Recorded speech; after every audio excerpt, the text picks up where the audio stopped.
I'm going to share with you the two times I fell in love and what it was about those two women that I fell in love with. The first time I actually fell in love, as far as completely, deeply in love, was a woman from Romania. And it was impossible for any man not to be madly in love with this woman, unless he was an idiot. Um, anyway, it was impossible not to be in love with this woman due to her kindness, nurturing, compassionate, just empathic nature. She was also very beautiful physically.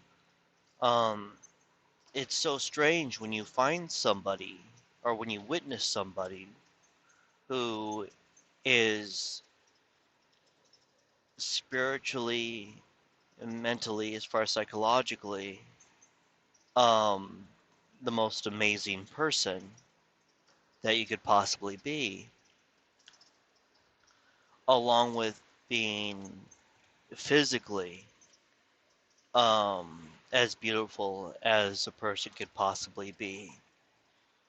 So everything about this woman was absolutely amazing. Her smile and her laughter was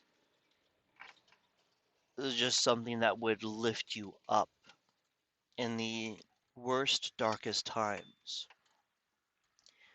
And she was just so caring about me. Unfortunately, it was a bad time in my life.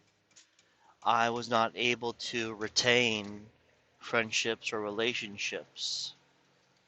And I just completely destroyed that whole thing. I wish that I had a psychologist at the time or just proper supplements to be able to sleep properly and think properly, you know. Um, but she deserved the absolute best, you know. And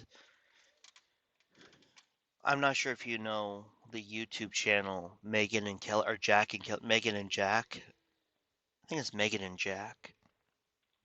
But the guy in there, Jack, is such a sweet, sweet man. That is the type of person that this woman would deserve, as far as that really good man. So part of me is glad it did not work out between us because she deserved something so much greater, so much better than me, you know. Um,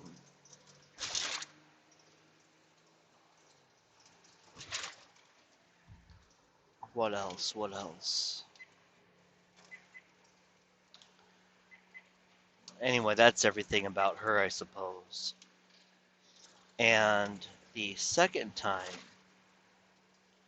I fell in love with someone, not nearly, like, I was not madly, deeply in love with her, but I was in love with her. And that could have been cultivated into something deeper. But this girl, her name was Brittany, and she was a victim of a lot of narcissistic abuse by her parents and abandonment. And she was very strong to the point where she was able to go out at a teenager, like 15, um, save enough money for her and her mother to escape her abusive stepfather or father-in-law, what's it called? Stepfather. Her mom was too afraid to leave. And this is a very vicious, evil man. I know because he was my boss. He was a psychopath, be psychopathic, and she left anyway on her own.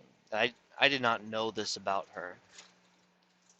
I did not know her at this time. I knew her later on when I learned the story.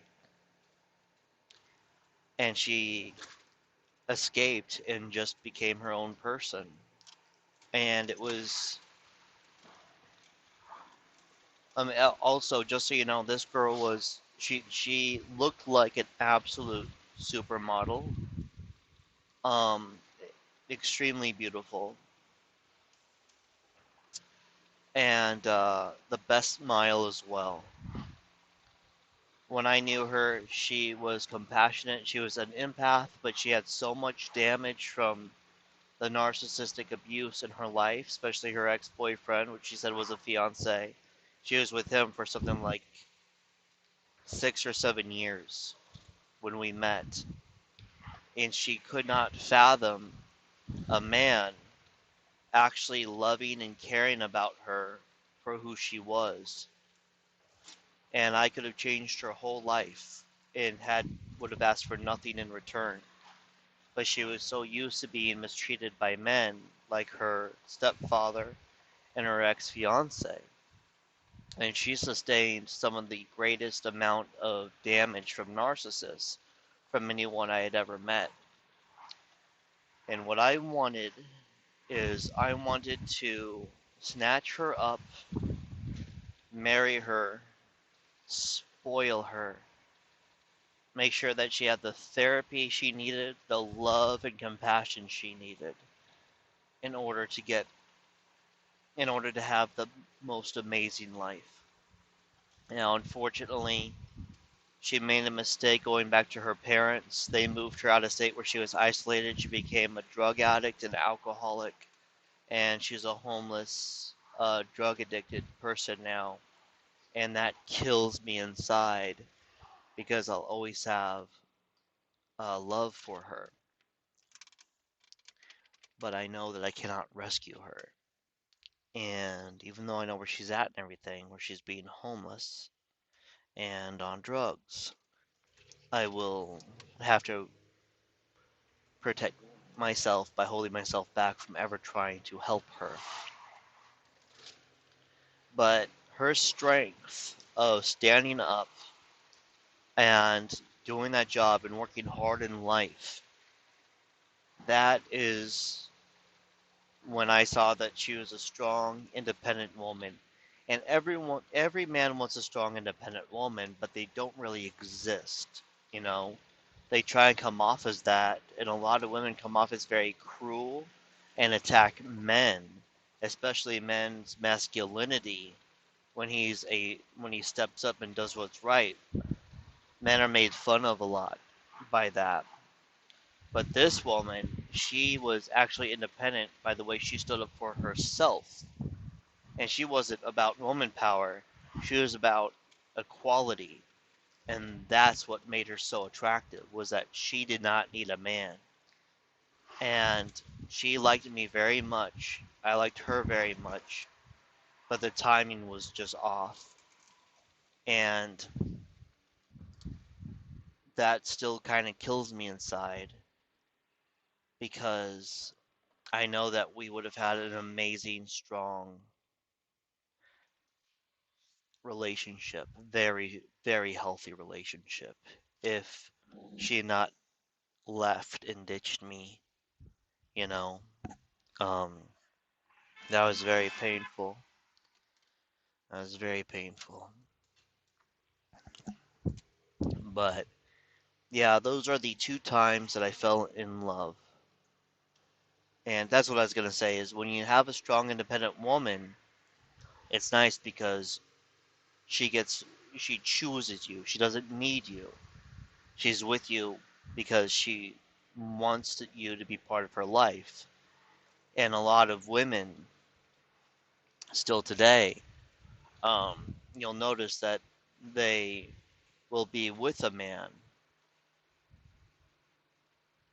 because of what he can provide for them. And that's why it's so important to know how to find a woman that doesn't need you, but chooses to have you in her life. Because she loves you, I mean. So,